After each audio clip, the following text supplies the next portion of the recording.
new setup. Why are you on self-improvement? What are you doing self-improvement for?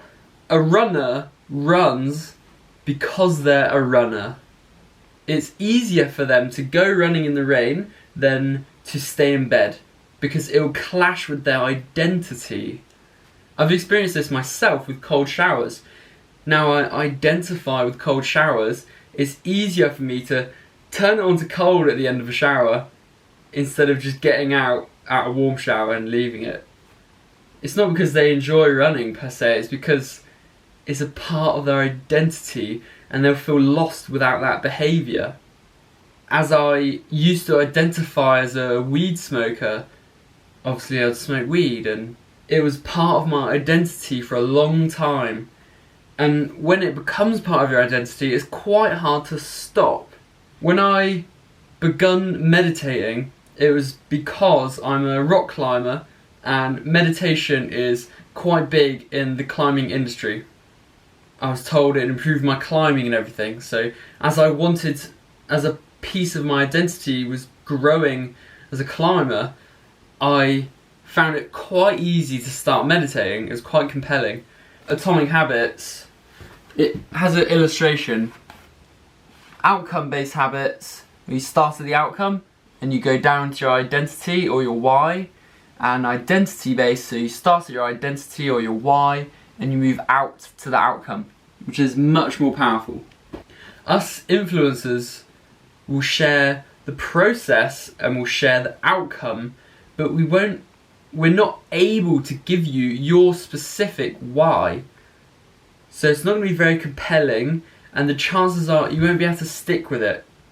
I read and I train and I journal because I have this vision of who I want to become. These behaviours that I have are the ways I'm going about achieving it and becoming that person.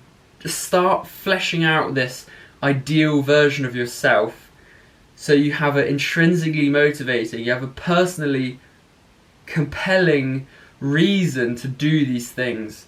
Because if you're just meditating or exercising because Hamza told you or I told you they would get you a certain outcome, if it's not part of who you are, you're just doing it for this outcome but it doesn't really resonate with who you are, the chances are you'll just stop when it gets hard.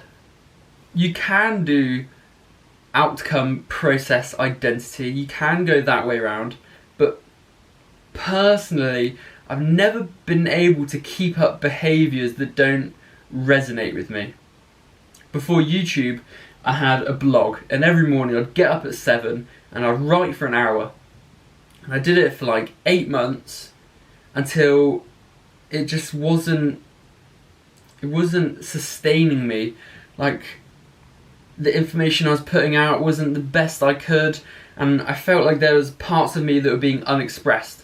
I was just writing technical information about climbing products to try and make money, and because this wasn't like the greatest gift I could give, the greatest value I could provide, you could tell by my writing it wasn't the best quality, and so it wasn't successful.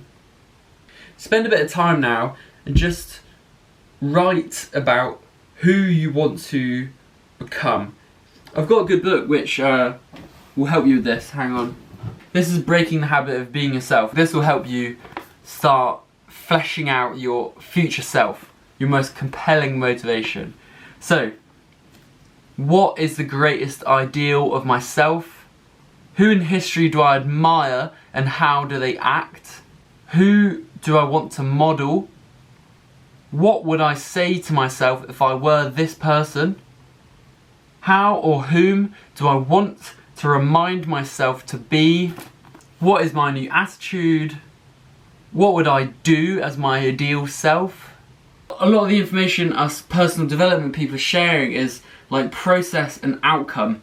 It's like I'm sharing my specific processes and I'm trying to convince you with the outcomes I've got, like having more peace of mind or whatever, but you need your why, and I try to share that through the stories we had today. Another one, I just went on a climbing trip with my friends. On the rest day, we went and did a mountain, which is a lot of walking, and my mate really did not want to do the mountain. He wasn't motivated by it.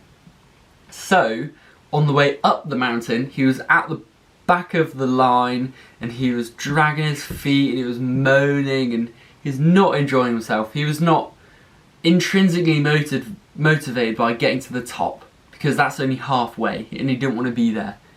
But, from the top to the bottom, he was at the front. He was so cheerful, he was having a blast, right? Suddenly, he was finding it easy, and he was like way ahead.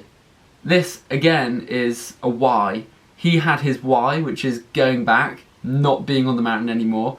He had a compelling motivation, and he found it much easier. The behaviour in this instance is like trekking, like going down or up the mountain.